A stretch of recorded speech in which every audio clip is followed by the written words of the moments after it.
میرا تو اپنا پوائنٹ آف ویو یہ ہے کہ مسلمانوں کی اکثریت 99.99% لوگ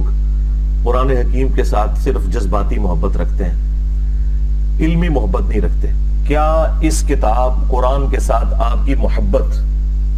جذباتی محبت ہے، جو ایک ہندو کو بھی اپنی کتاب سے ہے، ایک کرسچن کو بھی اپنی کتاب سے ہے، ایک یہودی کو بھی اپنی کتاب سے ہے، ایک سکھ کو بھی اپنی کتاب سے ہے؟ تو وہ تو تمام ریلیجن کے ماننے والے لوگوں کو اپنی کتابوں کے ساتھ جذباتی محبت ہے، اس کے پیچھے کوئی علمی دلیل نہیں ہوتی سوائے اس کے کہ وہ ایسے خاندان میں پیدا ہوئے ہوتے ہیں کہ جن کا ریلیجن وہ ہوتا ہے۔ اگر تو یہ والی محبت ہے تو اس طرح کی محبت تو اللہ تعالیٰ کو نہیں چاہیے۔ لیکن یہ جو مسلمان نما کافر ہر جمعے کو ممبر پہ چڑھتا ہے اور دنیا میں ملینز آف یہ کفار کے ایجنٹ مولویوں کی شکل میں ممبروں پہ چڑھے ہوئے ہیں اور آپ کو یہ کہتے ہیں قرآن و حدیث ڈائریکٹ نہیں پڑھنا، آپ گمراہ ہو جاؤ گے، اس پہ تو آپ سبحان اللہ کہہ رہے ہوتے ہیں۔ اس پہ تو میں نے یہ آواز بلند کی ہے نا ان کے خلاف، باقی تو سارے گونگے شیطان ہی بنے رہے ہیں۔ الحمدللہ رب العالمین والصلاة والسلام علی سید الانبیاء والمرسلین، اما بعد فاعوذ باللہ من الشیطان الرجیم، بسم اللہ الرحمن الرحیم۔ جی آج جس چیز کے بارے میں بات کریں گے وہ یہ ہے کہ سویڈن کے اندر جو اس شخص نے قرآن پاک کی گستاخی کی، معاذ اللہ ثم معاذ اللہ، کہ اس شخص نے قرآن پاک کو جو ہے وہ پاؤں تلے بھی روندا اور قرآن پاک کو نظر آتش بھی کیا، یعنی کہ قرآن پاک کو اس نے جو ہے وہ آگ بھی لگائی۔ تو اس حوالے سے بھی بات کریں گے اور کچھ اس حوالے سے کہ اس پر جو ہے وہ مرزا صاحب نے ایک کلپ بنایا اور اس کلپ کا جو ہے وہ تھم نیل کچھ اس طرح سے رکھا کہ قرآن کے حقیقی گستاخ مسلمان۔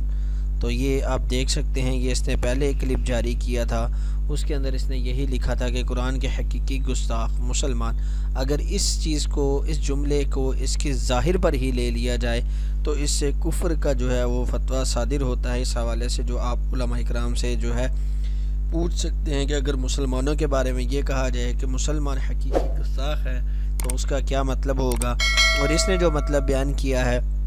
وہ بھی آپ ویڈیو میں سن چکے ہیں کہ اس نے اس حوالے سے کیا مطلب بیان کیا اور کس وجہ سے یہ قرآن کو، جو مسلمانوں کو قرآن کا حقیقی گستاخ کہہ رہا ہے، اور وہ کیا اس نے چھوٹی سی وجہ بیان کی اور اس کے اس کلپ کو دیکھ کر، اس کا تھم نیل کو دیکھ کر آپ خود بتائیں کیا اس کی وجہ سے کفار کو اور جرأت نہیں ہوگی وہ قرآن کی جو ہے اس طرح سے جو ہے وہ بے حرمتی کریں۔ اور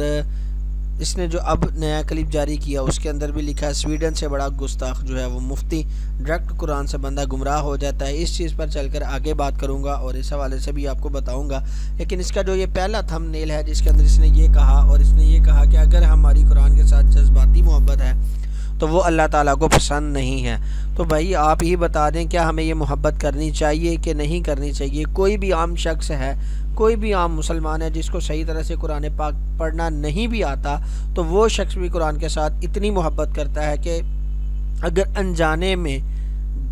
اس سے قرآن پاک اگر گر جائے یا اس کے بچے سے گر جائے تو وہ اس کو اٹھاتا، چومتا، اور یہاں تک یہ بھی دیکھا گیا ہے کچھ لوگوں میں وہ کہتے ہیں کہ ہمیں کسی عالم سے رابطہ کرنے چاہیے کہ کیا اس کے لیے کوئی کفارہ تو نہیں ہوگا۔ تو یہاں تک لوگ جو ہے وہ احتیاط کرتے ہیں اور یہ کہہ رہے ہیں کہ یہ گستاخی ہے، اور وہ کہتا ہے کہ اگر صرف اور صرف ہماری قرآن کے ساتھ جذباتی محبت ہے تو اس کی کوئی ضرورت نہیں ہے۔ تو یہ فیصلہ میں آپ پر ہی چھوڑ دیتا ہوں کہ آپ کا جذبہ ایمانی اس بارے میں کیا کہتا ہے کہ قرآن کے ساتھ ہماری محبت کیسی ہونی چاہیے، کیا یہ جذباتی محبت ہماری ٹھیک ہے یا نہیں، یہ میں آپ پہ ذمہ پر چھوڑتا ہوں۔ تو ہماری قرآن کے ساتھ یہ محبت ہونی چاہیے یا نہیں ہونی چاہیے۔ اور دوسرا جو اس نے یہ کلپ جو بنایا اس نے ابھی سویڈن والا، کہ اس میں کہا کہ اس میں بڑا گستاخ مفتی ہے، یعنی کہ جو ہر جمعے آپ کو جمعہ پڑھاتا ہے وہ مفتی ہے، اور وہ اس نے یہاں تک بھی ان لوگوں کے اوپر لعن طعن کیا کہ یہ لوگوں کے انگریزوں کے خریدے ہوئے لوگ ہیں جو آپ کو اسلام سکھا رہے ہیں۔ تو اس نے یہاں تک بھی کہا ہے، یہ بھی ایک بہت بڑا بہتان ہے اس کا لوگوں پر۔ اور دوسری بات جو اس نے کہا ہے کہ یہ جو لوگ کہتے ہیں نا ڈائریکٹ قرآن نہیں پڑھنا، قرآن پڑھنے سے جو ہے وہ بندہ جو ہے گمراہ ہو جاتا ہے، تو اس کی تفصیل آگے چل کر آپ کے سامنے میں ذکر کرتا ہوں۔ اور سب سے پہلی بات جو ہے اس حوالے سے کہ قرآن پاک کی جو ہے سورہ بقرہ کے اندر ذکر کی گئی ہے کہ جس کے اندر اللہ عز و جل نے فرمایا یضل بہ کثیرا ویہدی بہ کثیرا وما یضل بہ الا الفاسقین، کہ بہت سے لوگ جو ہے اسی قرآن پاک سے گمراہ اور بہت سے لوگ جو اسی قرآن پاک سے ہدایت حاصل کرتے ہیں۔ ساتھ ہی اللہ عز و جل فرمایا وما یضل بہ الا الفاسقین، کہ نہیں گمراہ ہوتے اس کے ساتھ مگر فاسق لوگ، یعنی کہ فسق کرنے والے جو ہیں وہ لوگ جو ہے اس سے گمراہ ہوتے ہیں۔ تو اس طرف چلتے ہیں کہ جو اس نے سب سے پہلے بات کی ہے کہ قرآن پاک کے حوالے سے، کہ قرآن پاک جو یہ کہتا ہے جی ڈائریکٹ پڑھنے سے بندہ گمراہ ہوتا ہے، تو اس سے کیا مراد ہے ہماری، وہ آپ کے سامنے بیان کرنا چاہ رہے ہیں کہ قرآن سے مراد یہ ہے کہ ڈائریکٹ پڑھنے سے مراد یہ ہے کہ جیسے کہ خوارج نے پڑھا، روافظ نے پڑھا، قادیانیوں نے پڑھا، اس طرح سے نہیں پڑھنا جن کے بارے میں وعید بیان کی گئی ہے اور حدیث میں آیا ہے۔ اور یہ دیکھ سکتے ہیں اس حوالے سے ترمذی کی حدیث ہے جس میں حضور علیہ الصلوۃ والسلام نے فرمایا من قال فی القرآن برأیہ فلیتبوأ مقعدہ من النار، کہ جس شخص نے قرآن میں اپنی رائے کو شامل کیا فلیتبوأ مقعدہ من النار، کہ چاہیے وہ اپنی جگہ ٹھکانہ جو ہے وہ جہنم کے اندر بنا لے۔ تو یہاں پر واضح الفاظ میں ذکر کیا گیا کہ اپنی رائے اگر کوئی بیان کرتا ہے تو اس کا ٹھکانہ جو ہے وہ جہنم ہوگا۔ تو یہ حضور علیہ الصلوۃ والسلام کے الفاظ سے بھی پتہ چل رہا ہے، اور یہ بھی آپ کے سامنے میں نے واضح کیا کہ قرآن ڈائریکٹ پڑھنے سے کیا مراد ہے، کہ ان لوگوں کی طرح نہیں پڑھنا جیسے خوارج نے پڑھا، روافظ نے پڑھا، حروریہ نے پڑھا اور اس طرح کے اور کافی گمراہ فرقے جو آج تک آئے اور آج وہ ختم ہو چکے ہیں، کہ ان کی طرح جو ہے وہ قرآن پاک نہیں پڑھنا۔ ہمارا ہمیشہ جو ہے وہ یہی مطلب ہوتا ہے اس سے، اور یہی بیان کیا گیا۔ اور اس کے علاوہ دوسری ایک اور حدیث ہے، یہ مسند امام احمد بن حنبل کے اندر یہ ذکر کی گئی ہے کہ اس کے اندر حضور علیہ الصلوۃ والسلام نے فرمایا کہ تم جو ہے پہلی امتوں کی طرح نہ کرنا کہ قرآن کے ایک حصے کو دوسرے حصے پہ دے مارنا، اگر اس میں تمہیں کسی جگہ پر کوئی مسئلہ ہو، تمہیں نہ سمجھ آئے تو فَقِلُوهُ إِلَىٰ عَالِمِهِ، تو اس مسئلے کے بارے میں اپنے عالم سے جو ہے اس حوالے سے وہ ہے اس سے رابطہ کرو اور اس سے سیکھو اور اس سے اس کا مطلب پوچھو، تو اس کا عالم تمہیں بتائے گا کہ اس کا مطلب کیا ہے، اس حدیث کا کیا مطلب ہے اور اس قرآن کی آیت کا کیا مطلب ہے۔ تو اس حوالے سے یہ دو آپ کے سامنے میں نے ذکر کر دی حدیث ترمذی کی بھی اور مسند امام احمد بن حنبل کی بھی، کہ قرآن پاک کے بارے میں حضور علیہ الصلوۃ والسلام نے کیا فرمایا کہ اگر تمہیں اس کا نہ پتہ چلے تو اس کا جو ہے آپ نے کسی عالم سے پوچھنا ہے، اور قرآن کے اندر خود کی رائے کو شامل نہیں کرنا۔ اگر کوئی خود کی رائے کو شامل کرے گا تو اس کے حوالے سے فرمایا فَلْيَتَبَوَّأْ مَقْعَدَهُ مِنَ النَّارِ۔ تو اور دوسری چیز آپ کے سامنے جو میں نے بیان کی کہ پہلے کہ جو قرآن کی تلاوت کے حوالے سے ہے وہ ہم کیا کہہ رہے ہیں، وہ یہی کہہ رہے ہیں کہ قرآن کی تلاوت جو کیا کرتے تھے ان کے حوالے سے بیان کیا۔ حضور علیہ الصلوۃ والسلام نے خود ان کی مذمت بیان فرمائی اور صحابہ کے سامنے فرمایا۔ حضور علیہ الصلوۃ والسلام نے فرمایا یقرؤون القرآن لا یجاوز حناجرہم، کہ وہ قرآن و پاک کی تلاوت کریں گے لا یجاوز حناجرہم، اور قرآن جو ہے ان کے حلق سے نیچے نہیں اترے گا۔ اور ایک اور جگہ پر بھی فرمایا حضور علیہ الصلوۃ والسلام نے کہ وہ اپنی زبانوں کو موڑ موڑ کر قرآن پاک کو پڑھیں گے لیکن قرآن پاک ان کے حلق سے نیچے نہیں اترے گا۔ اور اس کے بعد یہ ایک اور حدیث ہے کہ جس کے بارے میں حضرت عبداللہ ابن عمر بن عاص رضی اللہ تعالیٰ عنہ سے روایت ہے، فرماتے ہیں کہ سمندر میں بہت سے شیاطین گرفتار ہیں جن کو حضرت سلیمان علیہ السلام نے گرفتار کیا ہے، قریب ہے کہ ان میں سے کوئی شیطان نکل آئے اور لوگوں کے سامنے قرآن پڑھے۔ تو یہ دیکھ لیں یہاں پر بھی یہی بیان کیا گیا کہ وہ قرآن پڑھے گا۔ یہاں پر قرآن پڑھنے سے کیا مراد ہے کہ وہ اس کا جو معنی ہے وہ صحابہ اور حضور علیہ الصلوۃ والسلام نے جو بیان کیا وہ اس سے ہٹ کر بیان کرے گا۔ یہاں پر تلاوت سے یہی مراد ہے کہ اگر قرآن کو ڈائریکٹ پڑھتا ہے تو اس سے یہی مراد ہے کہ وہ اس کے معنی اور اس کی تفسیر کے اندر جو ہے وہ اس طرح کی باتیں کرے گا جو وہ خود سے بیان کرے گا۔ یہ حدیث بھی اسی چیز کی طرف جو ہے وہ دلالت کر رہی ہے۔ اور اس کے علاوہ آپ یہ دیکھ سکتے ہیں کہ خوارج نے مولا علی رضی اللہ تعالیٰ عنہ کے بارے میں جو ہے انہوں نے کہا لا حکم ان الحکم الا للہ کہا، تو حضرت علی رضی اللہ عنہ نے فرمایا، اس حدیث کو جو ہے امام مسلم نے نقل کیا، آپ نے فرمایا کلمۃ حق ارید بہا باطل ارید بہا باطل، تو یہاں پر آپ نے فرمایا کہ یہ کلمہ حق ہے لیکن اس سے مراد جو لیا جا رہا ہے وہ باطل ہے۔ تو آپ نے واضح فرما دیا ہے کہ قرآن پاک کی آیت و حق ہے لیکن اس سے جو ہے مراد لینے والے باطل ہیں۔ یہاں پر قرآن سے پڑھنے سے جو ہم کہتے ہیں کہ ڈائریکٹ پڑھنے سے لوگ گمراہ ہوتے ہیں، اس سے مراد یہی چیز ہے کہ وہ لوگ قرآن پاک کے جو معنی ہیں وہ صحیح طرح سے نہیں سمجھتے، وہ سمجھتے ہیں جو اپنی رائے لاتے ہیں اپنی طرف سے بیان کرتے ہیں، نہ کہ جو